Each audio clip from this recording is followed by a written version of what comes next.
You're listening to a production of the National Media Archive. To learn more or volunteer, go to nationalmediaarchive.com. Central Germany, 1933. Adolf Hitler has been in power for just a few months.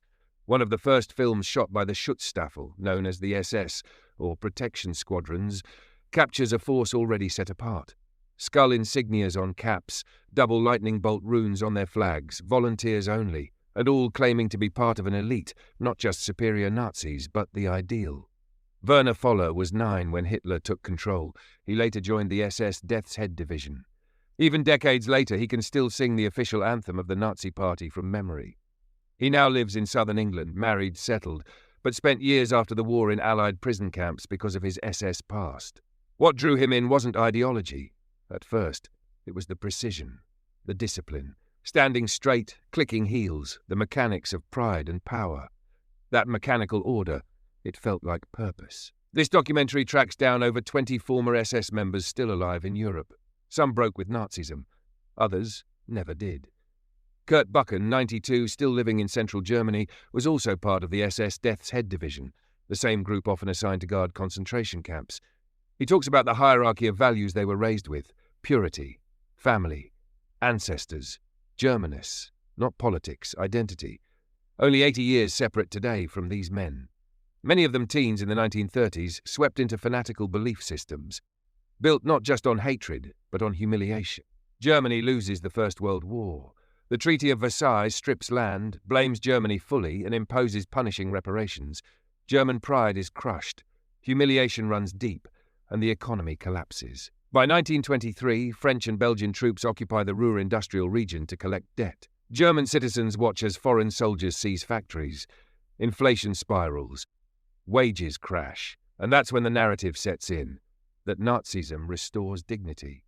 Hitler, a failed Austrian artist and World War I corporal, becomes the voice of vengeance. People didn't join the SS because they knew what would happen. They joined because they thought they were becoming part of something strong, something clean, something German. The first targets? Communists, called anti-Germans. They were blamed for the 1918 revolution that toppled the monarchy. On the streets, brawls erupted, especially in working-class cities like Hamburg. The fear was that communists wanted to erase national borders, mix in Americans and Soviets, and dissolve Germany into a global worker state. And behind the communists, Hitler said, were the Jews. Always the Jews. Joseph Goebbels, Minister of Propaganda, fueled it daily, painting Jews as international puppet masters. First they took Russia, then Wall Street. They weren't just enemies, said Goebbels, they were parasites. And confrontation, he promised, was coming. Inside these beliefs, a racist fantasy drawn from 19th century pseudoscience.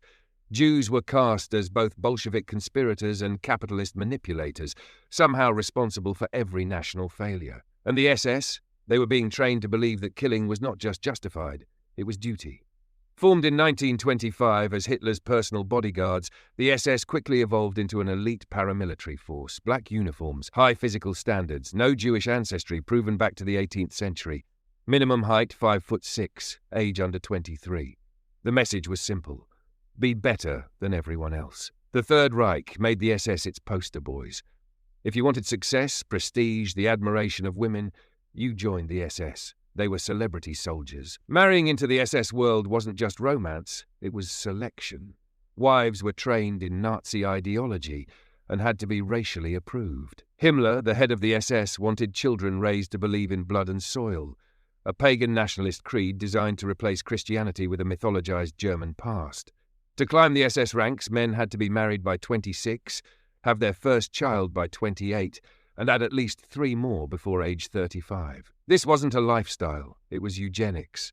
Himmler was no war hero, no general, just a former chicken farmer from Munich's educated middle class, anti-Semitic, anti-communist, anti-Christian, a committed Nazi from the start. At 23, he joins the Beer Hall Putsch, Hitler's failed 1923 coup in Munich. That's how he gets noticed. Over the next decade, he rises fast. By 1934, he's eyeing power. He engineers the assassination of Ernst Röhm, the head of the SA, Hitler's original street militia, during the so-called Night of the Long Knives.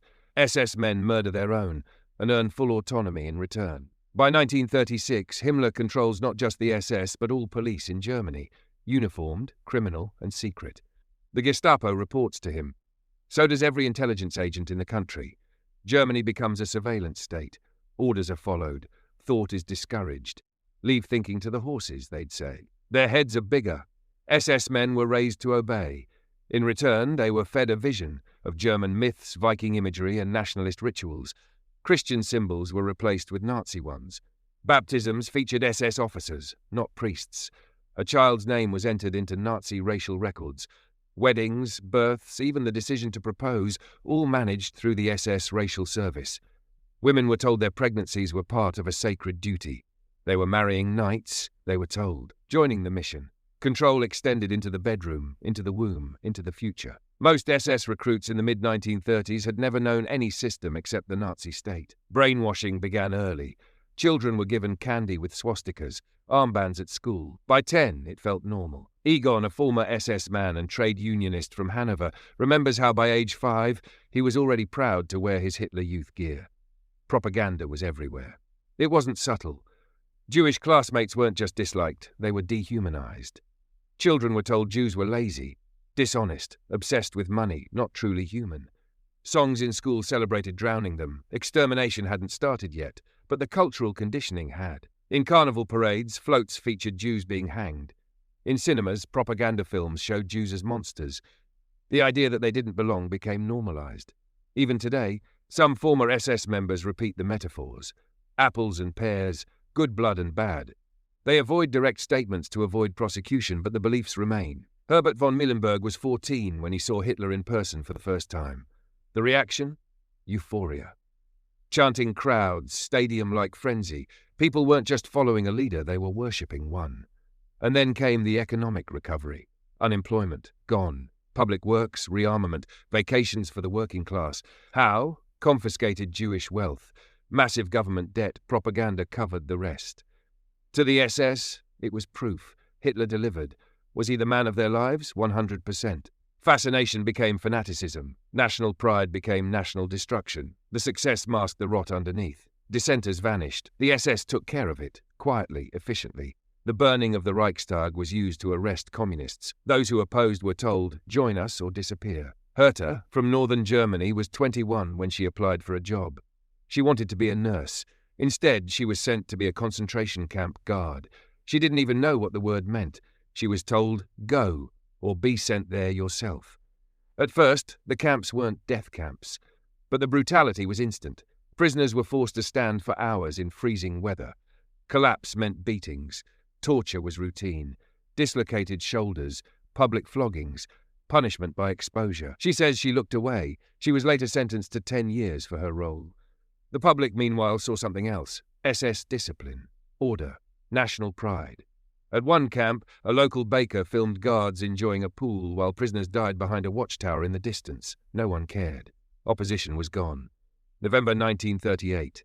Munich, Feldherrnhalle.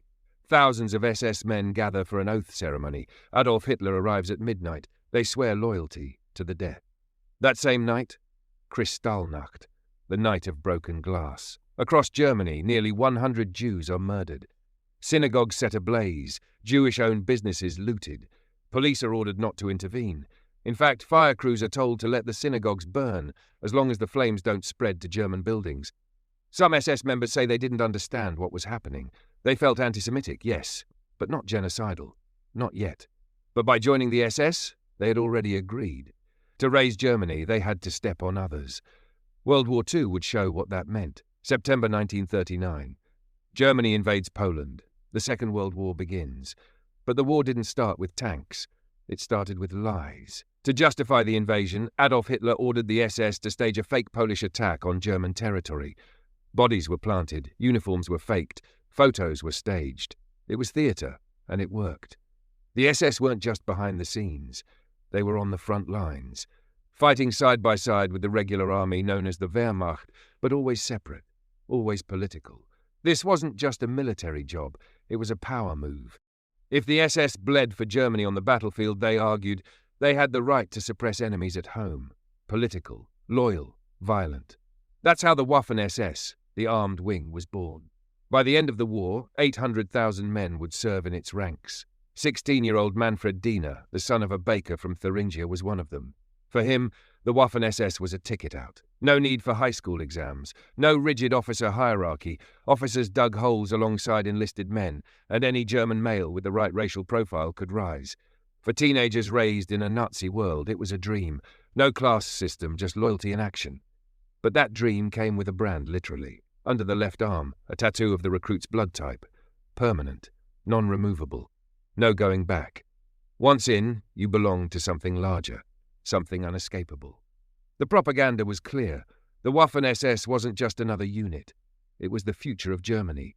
Soon, those idealized boys would be marching into France. In May 1940, the German army, supported by Waffen-SS units, crushed France in just 6 weeks. What World War I had failed to accomplish in 4 years, Hitler's regime achieved in a month and a half. To Germans raised on stories of Versailles and national humiliation, it was personal. One former Waffen-SS member remembered thinking, this time France would understand that Germany was back on top. From there, things accelerated. By June 1941, 1 year after defeating France and conquering Yugoslavia and Greece, Hitler turned his gaze eastward. The target, the Soviet Union. Operation Barbarossa. But this wasn't a typical invasion. This was ideological war, racial. The stated goal, destroy communism, kill Jews, and carve out living space for the Aryan race. Behind the front lines, SS Einsatzgruppen, mobile killing squads, followed the troops. Their job, mass murder. Civilians, entire communities, lined up, shot, buried in ditches. Hans Friedrich, a member of the 1st SS Infantry Brigade, spoke near the end of his life about what he did. He remembered the silence of the victims, their fear, the mechanics of aiming for the head so the shot was clean. So it only took one bullet. He said he had no feelings, just focus, just hate, where the hate came from. Even he couldn't say for sure. He said it started young, on the farm, with stories, with propaganda, with pain.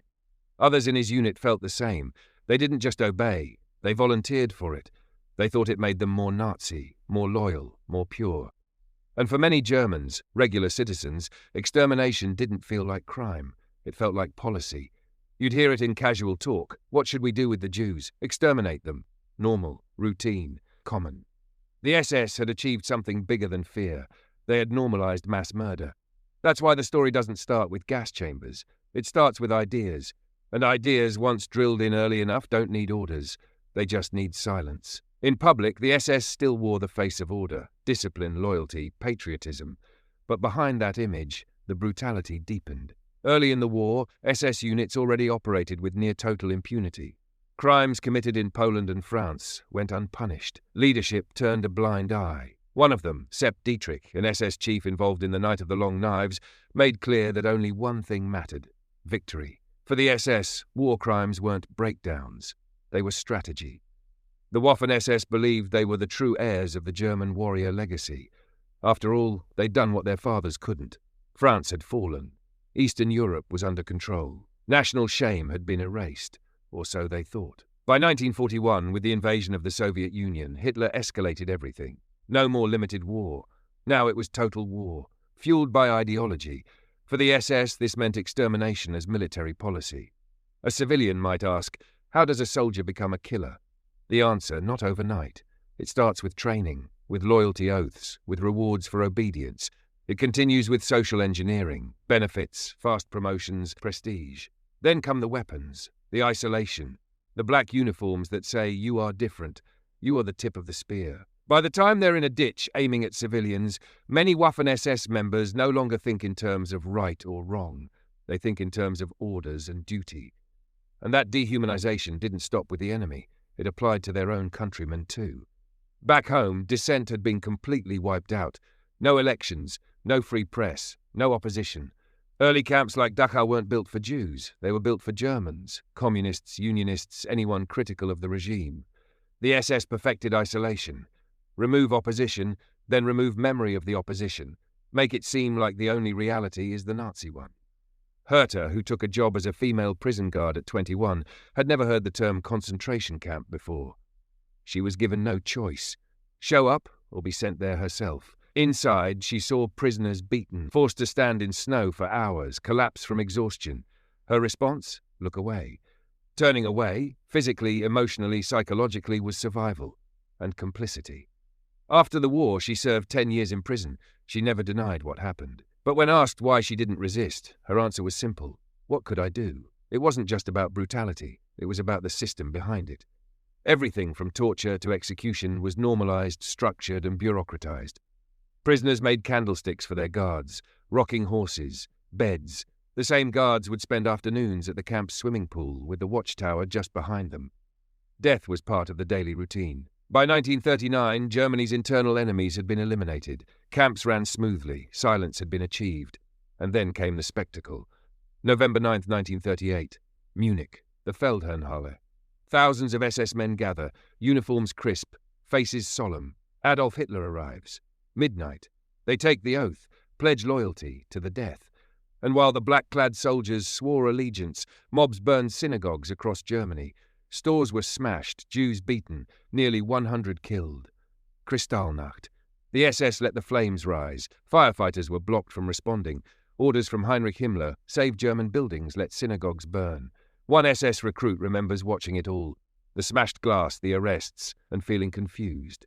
He admits he felt anti-Semitic, but extermination, that hadn't entered his mind. Not yet. That night marked the shift from marginalization to destruction. And with war breaking out the following year, destruction would become policy. With the invasion of Poland, the full machine of the SS was deployed. This wasn't just combat. It was a test run. The SS staged fake Polish attacks, created fake corpses, fake evidence. Hitler wanted an excuse to invade, and the SS delivered it, like a set piece for a propaganda film. Once inside Poland, SS units didn't just fight. They exterminated. Towns were cleared. Intellectuals were executed.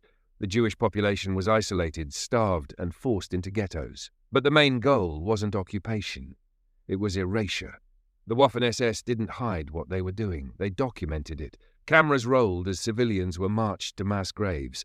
Photos were taken, proudly, casually, like vacation snapshots. By this point, the Waffen-SS was no longer a fringe elite. It was a military-industrial complex. 800,000 men would eventually serve in its ranks, political soldiers, loyal to Adolf Hitler, not Germany. For men like Hans Friedrich, the killing was clinical. He admitted it. He shot people in the back of the head one by one until the ditch was full. No emotion, no guilt, just efficiency. Asked what he felt, he said nothing. Just the need to aim well. Why? Hatred, ingrained from childhood, justified by propaganda, reinforced by command. The process was designed to eliminate feeling. When asked whether he felt remorse, he admitted his hatred for Jews remained. Even decades later, he knew it was wrong. But the feelings, he said, were too deep to remove. And that's the SS system in action. It didn't just create killers, it kept them. From the earliest stages, schools, youth programs, family policy, the SS built an entire culture around obedience and identity. Those who followed rose fast. Those who hesitated disappeared. The Nazis weren't just fighting external enemies. They were transforming German society from the inside out. Waffen-SS men weren't taught to ask questions. They were taught to act. And when the orders came, burn the synagogue, shoot the family, dig the grave, they didn't stop to wonder why. They had become the tools. And the regime had built the perfect machine. By 1941, the scale of destruction expanded. The invasion of the Soviet Union brought with it the Nazi concept of Lebensraum, living space, not a metaphor, a mission, a belief that German survival required conquest, colonization, and the removal of entire populations. The SS wasn't just executing this policy, they were engineering it. Jews, communists, Roma people, disabled citizens, all were targeted. Einsatzgruppen followed behind the army, murdering civilians in newly conquered areas. Entire villages were wiped out, mass graves filled. No trials, no pretense. SS men weren't troubled, they were proud. Footage taken by German soldiers shows Jews lining up at gunpoint, digging their own graves. Victims stripped of belongings, children executed, elderly dumped in trenches. To many in the SS, it felt like efficiency, systemization, not murder. And inside Germany, the culture continued to support it. Propaganda didn't stop with posters. It was baked into schools, newsreels, cartoons, even children's songs. The SS trained young boys as soldiers from early youth. Discipline was drilled in. Racist ideology became science. Pity was erased. Compassion replaced with loyalty. They saw themselves as Sparta reborn. a warrior class with a sacred duty to protect and purify the nation. For SS leaders like Heinrich Himmler, that purification wasn't symbolic. It was reproductive. Women who married SS men were expected to raise racially pure children. Marriage licenses required racial approval. Births were tracked, rewarded, and glorified. Families weren't just private units. They were political cells. Himmler created ceremonies to replace Christian rites, baby namings, weddings, even funeral services, all redrawn around race, myth, and obedience to the Führer. The goal? Build a new religion. Not based on God, based on blood. And it worked. Loyalty was no longer just national. It was spiritual, racial, eternal. Most Waffen-SS men weren't religious in the traditional sense, but they believed in something, in the supremacy of their mission, in the holiness of their violence. And as the war escalated, that belief grew harder, colder, and more absolute. This is how a nation known for Beethoven and Goethe, for science and philosophy, created a generation capable of systematic slaughter and believed it was noble. By late 1941, the final solution was being drawn up. The extermination of all Jews in Europe, not just in camps but everywhere, was no longer fringe theory. It was central policy. The SS would be the executioners, not reluctantly, not secretly, but openly, proudly. They had become what they set out to be, a racial army with no conscience and no exit plan. As the war dragged on, the SS system of belief didn't crack, it calcified. In cities like Nuremberg, Nazi youth organizations paraded children in uniform, flags waved, songs roared, and in the background Jewish communities were erased. Even at carnivals, effigies of Jews were hanged from floats. Entertainment blended with elimination. The propaganda machine stayed relentless. Films, radio broadcasts, classroom lessons, all hammering the message. Jews were not just different, they were dangerous, and they had to go. By the time the extermination camps were operating, no persuasion was needed. The groundwork had been done. Killing wasn't questioned, it was expected. Inside the camps, SS guards treated murder as routine. Gas chambers weren't hidden, they were engineered with bureaucratic precision. Train schedules aligned with mass executions. Orders flowed from Himmler to the camp commandants like factory memos. The SS saw themselves not just as soldiers, but as curators of a new world. And that world had no space for opposition, difference, or dissent. Austrian SS men kept souvenirs from the war, daggers, photographs, racist caricatures, displayed like trophies. Even those who claimed not to have committed crimes still kept the ideology alive, in whispers, in metaphors. You mix apples and pears, one said, and you lose both. By then, reality had collapsed. Logic had died. What remained was fanaticism, justified by myth, sustained by violence. And it didn't end at the Eastern Front. The extermination spread to France, to Greece, to Hungary. Wherever the SS advanced, the final solution followed. Local collaborators joined in. Victims were deported by the hundreds of thousands. By 1945, 6 million Jews had been murdered. The SS, once a small bodyguard unit in black uniforms, had become the operating core of a genocide.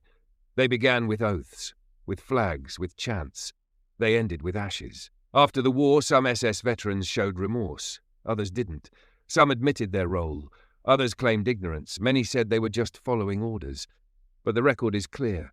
They were not bystanders. They were not misled. They were believers. Fanaticism gave them purpose.